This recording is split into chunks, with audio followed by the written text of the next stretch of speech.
جمهورنا شريكنا الأساسي. رسالة واضحة لمشجعي الأزرق كتبت على الحافلة التي ركنت وسط هدوء ليل الرياض بسرية تامة بلا جماهير تهتف ولا أناس يتابعون، فقط غبار ورياح كادت تقلع أركان المكان لشدتها دفعت بعض المتواجدين لوضع كمامات على أنوفهم تحميهم من تلوث الغبار والأتربة في المكان، فيما انشغل رجال الأمن في الاتصال عبر أجهزتهم الخاصة للبحث عن أقصر الطرق لاختراق الشوارع بأقل جهد وزمن في التنقل بين شوارع الرياض بحثا عن راحة نجوم أنهكتهم التمارين وأتعبتهم الصحافة.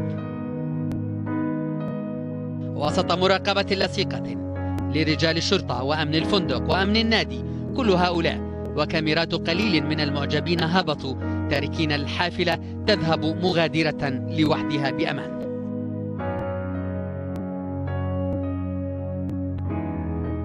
ترجل الهلاليون متجهين نحو بهو الفندق عطيف وناصر والحافظ وسط حراسة مشددة.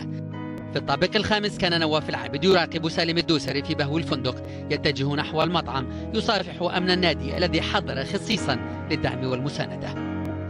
تبعه سعود كريري وعبد الله صديري يخرجان من المصعد نحو المطعم، الصديري يحيي عبر العربية جماهير الأزرق، ثم يتبعه نواف العابد يصافح بحرارة مشجعا هلاليا مستغرقا بالحديث معه للاطمئنان على جاهزية الأزرق وسط متابعة الأمن الخاص أمن النادي. ساموراس اليوناني القادم لأجواء الرياض لا زال يشعر ببعد المكان ودفء الزملاء والأصدقاء، خلفه نيفيز البرازيلي ومواطنه ديغاو الذي يحييكم، معهم بعض الإداريين وحارس الأمن يحاول تأمينهم حيث العشاء الأخير قبل اللقاء الهام قبل النوم.